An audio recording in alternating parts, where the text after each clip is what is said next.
இன்றைய செய்தி. என்னை விசுவாசமற்றவர் என்று முதல்வர் பதவி கொடுத்தவருக்கு இபிஎஸ் துரோகம் இழைத்திருக்கிறார். பொய்மையின் மொத்த உருவம் இபிஎஸ் என ஓபிஎஸ் கூறியிருக்கிறார். இது குறித்த கூடுதல் விவரங்களோடு செய்தியாளர் சுபாஷ் பேசுகிறார். கேட்கலாம். சுபாஷ், தற்போது இந்த குறிப்பிட்ட விஷயத்தில் ஓபிஎஸ் அவர்களினுடைய அறிக்கையின் பின்னணி என்ன? அதற்கான காரணம் என்ன? விவரங்கள். நேற்று தினம் மதுரையில் செய்தியாளர்களை சந்தித்த முன்னாள் முதலமைச்சர், அதிமுக பொதுச் செயலாளர், எதிர்க்கட்சி தலைவராக இருக்கக்கூடிய எடப்பாடி பழனிசாமி அவர்கள் பன்னீர்செல்வத்தை கட்சியில் சேர்த்துக் கொள்ள முடியாது என்றும் அவர் கட்சிக்கு துரோகம் செய்தவர் என்றும் சொல்லியிருந்தார். அதற்கு எதிர்வினை ஆற்றும் வகையில் 7 பக்கம் கொண்ட அறிக்கையை பன்னீர்செல்வம் முன்னாள் முதலமைச்சர் வெளியிட்டிருக்கிறார். அதில் துரோகம், பொய்மை, செய்நன்றி மறத்தல், வன்முறை ஆகியவற்றின் மொத்த உருவமாக விளங்குகிறார் எடப்பாடி பழனிசாமி.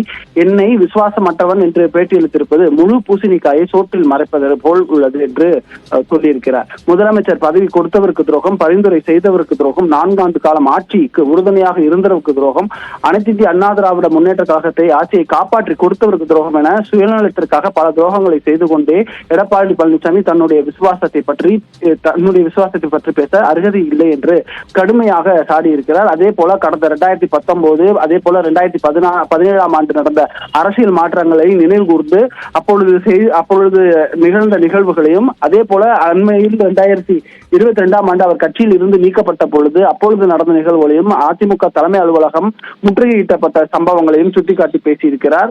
இது போன்ற எல்லா விஷயத்திலையும் எல்லாருக்கும் துரோகம் செய்தவர் எடப்பாடி பழனிசாமி தான் என்று கடுமையாக சாடியிருக்கிறார்.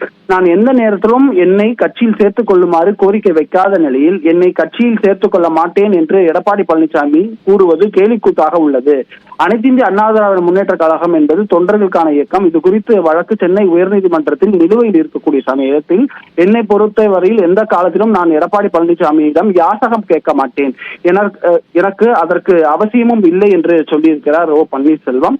கட்சியை இணைவதற்கு நான் எந்த தியாகத்தையும் செய்ய தயாராக இருக்கிறேன். அதுபோல எடப்பாடி பழனிசாமியும் எந்த தியாகத்தையும் செய்ய தயாராக இருக்கிறாரா என்பதுதான் என்னுடைய கேள்வி என்று சொல்லியிருக்கிறார். நிரந்தர பொதுச் செயலாளர் என்று ஜெயலலிதா என்பதை மறந்து தொண்டர்களின் உச்சபட்ச பதவியை அடையாளமாக என்று விதிகளை மாற்றியும் சுயநலத்தையும் சர்வாதிகாரத்தையும் எடப்பாடி பழனிசாமி நான் எந்த கோரிக்கையும் விடுக்காத நிலையில் என்னை சேர்த்துக் கொள்ள மாட்டேன் என்று எடப்பாடி பழனிசாமி சொல்வது ஆணவத்தின் உச்சகட்டம் என்று கடுமையாக சாடியிருக்கிறார். அதே போல தலைமை மாற்றம் தேவை அதிமுகவுக்கு. ஏனால் தொடர்ச்சியாக தோல்விகளை சந்தித்து வரக்கூடிய அதிமுகவுக்கு முழு காரணமும் எடப்பாடி பழனிசாமி தான். ஆகையால் அவரது தலைமை மாற்றம் தேவை. அப்படி அவரே அதை ராஜினாமா செய்யவில்லை என்றால், தாமாக முன்வந்து பதவி விலகவில்லை என்றால் தொண்டர்கள், பொதுமக்கள் இணைந்து அதற்கான சூழ்நிலை உருவாகும் என்பதை சுட்டிக்காட்டி கடுமையான விமர்சனத்தை எடப்பாடி பழனிசாமி மீது வைத்திருக்கிறார் முன்னாள் முதலமைச்சர் பன்னீர்செல்வம்.